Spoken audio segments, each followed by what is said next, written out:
হাতত আছে, কিন্তু তাকে নকৰি আমি যদি হিন্দু মুছলমান কৰি থাকোঁ, কেৱল মিয়া মিয়া কৈ থাকোঁ, সেই সমস্যাই সমাধান নকৰে।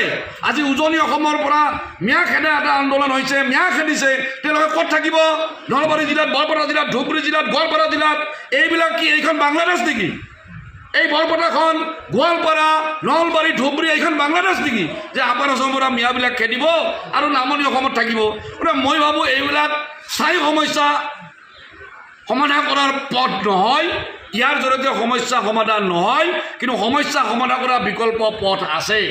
অসম চুক্তিৰ এই যিবিলাক দফা, এই দফাবিলাক যেতিয়া কাৰ্যকৰী কৰিব, আমাৰ বিপ্লৱ শৰ্মা ডাঙৰীয়াৰ যি প্ৰতিবেদন যে অসমৰ মাটিত খিলঞ্জীয়া অসমীয়া মানুহৰ প্ৰভুত্ব ৰাখিব লাগিলে, অসমৰ মাটিত অসমীয়া মানুহে ভৱিষ্যতৰ দিনত মূৰ দাঙি জীয়াই থাকিবলৈ হ'লে, ৰাজনৈতিকভাৱে শক্তিশালী হৈ থাকিবলৈ হ'লে এই বিপ্লৱ শৰ্মা ডাঙৰীয়াই যি প্ৰতিবেদন দাখিল কৰিছে, সেই কথা পুনৰবাৰ কেন্দ্ৰীয় চৰকাৰে, প্ৰধানমন্ত্ৰী নৰেন্দ্ৰ মোদী ডাঙৰীয়া, গৃহমন্ত্ৰী অমিত শ্বাহ ডাঙৰীয়াই উপলব্ধি কৰাটো উচিত।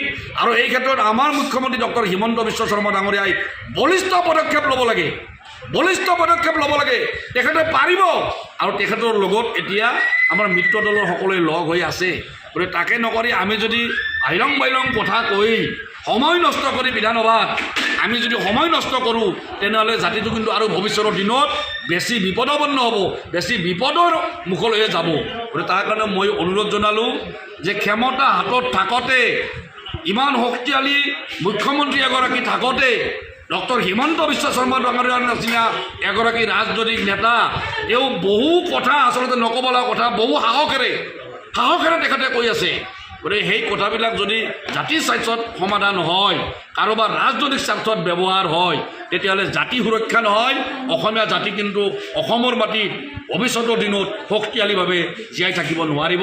আমাক কিন্তু কোনোবাই আহি গ্ৰাস কৰিব, গতিকে গ্ৰাস যাতে কৰিব নোৱাৰে, মই আপোনালোকৰ জৰিয়তে মই অনুৰোধ জনাইছোঁ, মুখ্যমন্ত্ৰী ডক্টৰ হিমন্ত বিশ্ব শৰ্মা ডাঙৰীয়াই সঁচা কথাটো উপলব্ধি কৰি, সমস্যাৰ আচল আঁতিগুৰিটো উপলব্ধি কৰি ভৱিষ্যতৰ দিনত সমাধান কৰাৰ কাৰণে তেখেতে বলিষ্ঠ পদক্ষেপ লওক, আৰু ভগৱানে তেখেতক সহায় কৰিব। হাতত আছে, কিন্তু তাকে নকৰি আমি যদি হিন্দু মুছলমান কৰি থাকোঁ, কেৱল মিয়া মিয়া কৈ থাকোঁ, সেই সমস্যাই সমাধান নকৰে। আজি উজনি অসমৰ পৰা মিয়া খেদা এটা আন্দোলন হৈছে, মিয়া খেদিছে, তেওঁলোকে ক'ত থাকিব? নলবাৰী জিলাত, বৰপেটা জিলাত, ধুবুৰী জিলাত, গোৱালপাৰা জিলাত।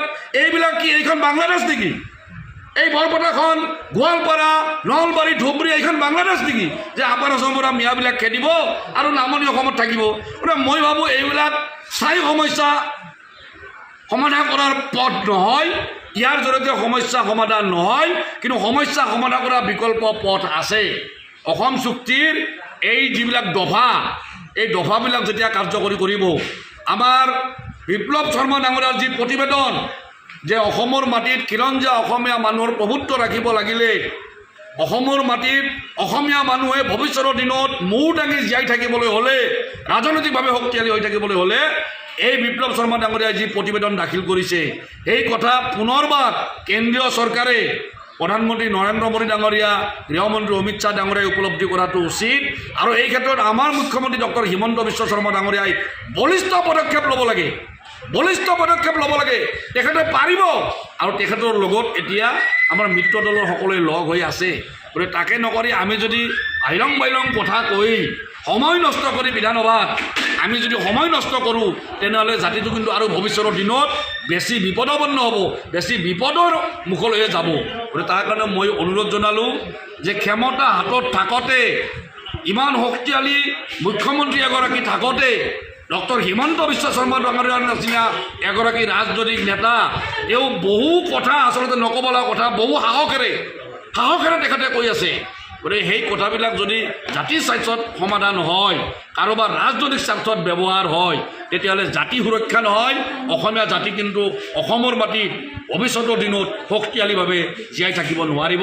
আমাক কিন্তু কোনোবাই আহি গ্ৰাস কৰিব, গতিকে গ্ৰাস যাতে কৰিব নোৱাৰে, মই আপোনালোকৰ জৰিয়তে মই অনুৰোধ জনাইছোঁ, মুখ্যমন্ত্ৰী ডক্টৰ হিমন্ত বিশ্ব শৰ্মা ডাঙৰীয়াই সঁচা কথাটো উপলব্ধি কৰি, সমস্যাৰ আচল আঁতিগুৰিটো উপলব্ধি কৰি ভৱিষ্যতৰ দিনত সমাধান কৰাৰ কাৰণে তেখেতে বলিষ্ঠ পদক্ষেপ লওক, আৰু ভগৱানে তেখেতক সহায় কৰিব।